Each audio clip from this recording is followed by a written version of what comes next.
Doctor મનીષભાઈ દોશી, અમારા પ્રવક્તાશ્રીઓ ભાઈ શ્રી હેમાંગભાઈ રાવલ, રાજીવરાજસિંહભાઈ, અમિતભાઈ અને આપ સૌ પત્રકાર મિત્રોનું હાર્દિક સ્વાગત કરીએ છીએ. દેશના બંધારણે આપણને સૌને મતનો અધિકાર આપ્યો છે અને એક વ્યક્તિ એક વોટ એ આખા દેશના લોકોને સમાનતાનો અધિકાર પણ આપે છે અને સાથે સાથે આ દેશની લોકશાહી વ્યવસ્થાના રક્ષણ માટેની જવાબદારી પણ આપે છે. જે રીતે છેલ્લા કેટલાય વર્ષોથી ચૂંટણી પંચની તટસ્થતા, નિષ્પક્ષતા, પ્રામાણિકતા અને પારદર્શિકતા પર વખતો વખત સવાલો ઉઠતા આવ્યા છે, વખતો વખત આક્ષેપો થતા આવ્યા છે અને એના સમર્થનમાં પુરાવા પણ અનેક વખત અપાવ્યા. તેમ છતાં એની પર કોઈ ધ્યાન પણ ના આપ્યું, કોઈ કાર્યવાહી પણ ના કરી. પણ દેશના જનનાયક આદરણીય રાહુલ ગાંધીજીએ જે આખા દેશના લોકોના મનમાં જે શંકા હતી કે આ ચૂંટણી પ્રક્રિયાઓ ન્યાયિક અને પારદર્શક રીતે નથી થતી, મતદાર યાદીમાં ક્યાંક ને ક્યાંક છેડા થઈ રહ્યા છે, ચૂંટણીઓને મેન્યુપ્યુલેટ કરવામાં આવે છે અને આખી જે લોકોના મનમાં શંકા હતી, ફરિયાદો હતી, જે આક્ષેપ હતા અને આખું ચૂંટણી પંચ અને ભારતીય જનતા પાર્ટીની સરકારનું જે વોટ ચોરીનું નેક્સસ હતું, જે ગઠબંધન હતું, એ નેક્સસને ખુલ્લું પાડવાનું કામ રાહુલ ગાંધીજીએ કર્યું. આપણે બધા જાણીએ છીએ કે 7 ઓગસ્ટ 2025ના રોજ જ્યારે રાહુલજીએ પહેલી વખત પ્રેસ કોન્ફરન્સ કરી અને કર્ણાટકમાં જે રીતે વોટ ચોરી થઈ રહી છે એના પુરાવા, તથ્યો સહિતની માહિતી આ દેશને દુનિયા સમક્ષ મૂકવામાં આવી, ત્યારે ચૂંટણી પંચે એના પર કાર્યવાહી કરવાની વાત કરવી જોઈતી હતી. ચૂંટણી પંચે એની સાચી હકીકતો આપવાની જરૂરિયાત હતી, પણ ચૂંટણી પંચ ચૂપ હતું. એ રાહુલ ગાંધીજી પાસે માહિતી જોઈતી હોય તો એફિડેવિટ આપો એવી વાત કરતું હતું અને બીજી બાજુ ચોરી પકડી ગઈ હોય એમ, આખું કૌભાંડ ખુલ્લું પડી ગયું હોય એમ ભારતીય જનતા પાર્ટીનો એક એક નેતા ચારે તરફથી બૂમરેંગ કરીને ભાષણો કરતા હતા, આક્ષેપો કરતા હતા.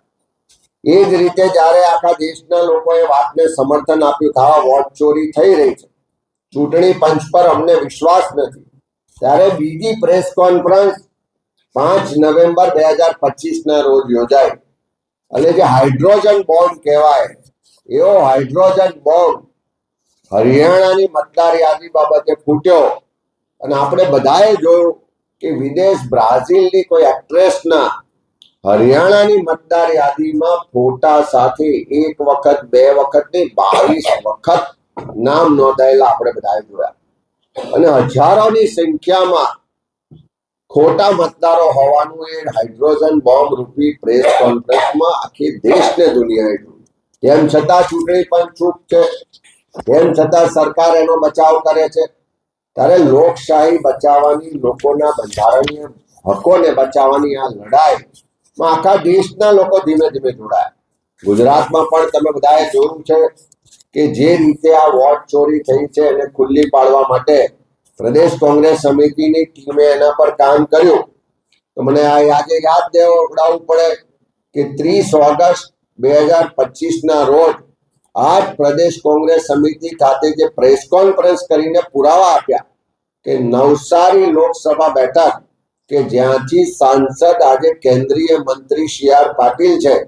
એમના મતક્ષેત્રમાં 84 વિધાનસભા વિસ્તારને અમે સેમ્પલ તરીકે લીધું. જે 84 વિધાનસભા વિસ્તારમાં કુલ 6,09,000 કુલ મતદારો છે, એ પૈકી 2,40,000 મતદારોની ચકાસણી કરી, એટલે કે 40% મતદારોની ચકાસણી કરી તો એમાં 12% જેટલા મતદારો ખોટા, ડુપ્લિકેટ, શંકાસ્પદ હોવાનું બહાર આવ્યું. અને એ દિવસે અમે પ્રેસ કોન્ફરન્સમાં કીધું હતું કે ગુજરાતમાં પણ મોટા પ્રમાણમાં મતદાર યાદીઓમાં ખોટા મતદારો છે, શંકાસ્પદ મતદારો છે અને મોટા પ્રમાણમાં વોટ ચોરી થઈ. એ દિવસે અમે કીધું હતું કે જો આ નવસારી લોકસભાની 84 વિધાનસભામાં 12% મતદારો ખોટા પકડાયા એ રેશિયો મુજબ ગણીએ તો ગુજરાતમાં 60 લાખ કરતા વધારે મતદારો ખોટા છે. જ્યારે ભારતીય જનતા પાર્ટીના લોકો એમ કહેતા હતા કે આ તો ખોટા આક્ષેપો કરે છે, ચૂંટણી પંચે એમ કહેતું હતું કે આના પુરાવા આપો, અને જે અમે કીધું હતું એ જ આજે SIR ની પ્રક્રિયા આજે પૂર્ણ, પેલા ફોર્મ સ્વીકારવાની તારીખ આજે પૂર્ણ થવા જાય છે. એ દિવસના જે આંકડા છે એની સરખામણી કરીએ તો એ અમારી જે વાત હતી એના કરતા પણ વધારે વોટ ચોરી થઈ હોવાનું આજે ચૂંટણી પંચ પોતે સ્વીકારી રહી છે.